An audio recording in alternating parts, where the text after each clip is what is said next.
आज की ये वीडियो उनके लिए बहुत इंपॉर्टेंट है जो पढ़ने में बहुत कमजोर है और इसी कमजोरी की वजह से उसे पढ़ने का दिल नहीं करता और वो चाह कर भी कुछ नहीं कर पाता। आज की इस वीडियो में 4 ऐसे टिप्स शेयर करने वाला हूँ जिसे फॉलो करने के बाद मन पढ़ाई पर तो लगेगा ही लगेगा, साथ ही साथ जो भी पढ़ोगे वो सब याद रहेगा। और हाँ, पढ़ना ज्यादा जरूरी नहीं है, चीजों को याद रख पाना बहुत जरूरी है। और जब पढ़ाई पर मन लग गया तो आपको स्ट्रॉन्ग बनने से कोई रोक नहीं सकता। मेरे दोस्त, इस दुनिया में किसी भी काम को करने के लिए सही माइंडसेट का होना बहुत जरूरी है। अगर वो काम को परफेक्ट तरीके से करना चाहता है, वो चाहता है कि काम पूरे तरीके से सही हो जाए, तो उसके अंदर सही माइंडसेट का होना बेहद जरूरी है। उसका माइंडसेट पूरी तरीके से क्लियर होना चाहिए कि जो मैं करने जा रहा हूँ वो मैं कर दूंगा। जब आप पढ़ने के लिए बैठते हो ना, तो पूरी तरीके से क्लियर होना चाहिए कि मैं पढ़ने के लिए बैठा हूँ, ना कि दोस्तों से बातें करने के लिए। सबसे पहला काम अपने माइंडसेट को पूरी तरीके से क्लियर करना है कि मुझे पढ़ना है, बस मुझे पढ़ना है। Number 2, right time to study. पढ़ाई का सही वक्त या आपको डिसाइड करना है कि सुबह में पढ़ने में मजा आता है या फिर रात में पढ़ने में या दोपहर में पढ़ने में, या फिर ऐसा वक्त जब आपके आसपास कोई भी ना हो, पूरी तरीके से डिस्ट्रैक्शन खत्म हो। उस वक्त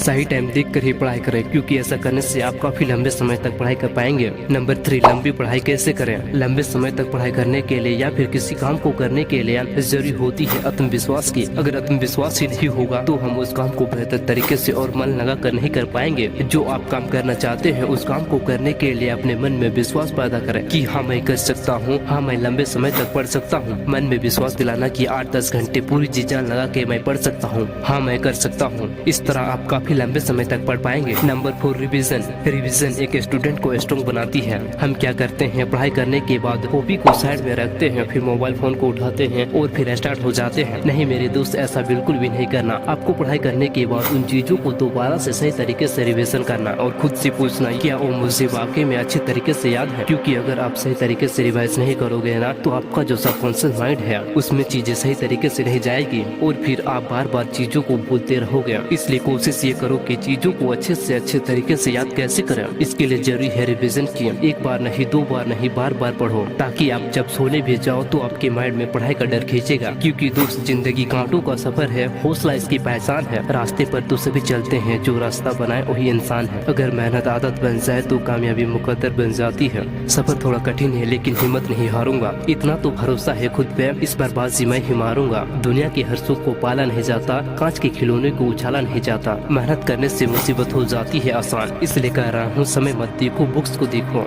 तैयारी अभी अधूरी है, उसे पूरा करो।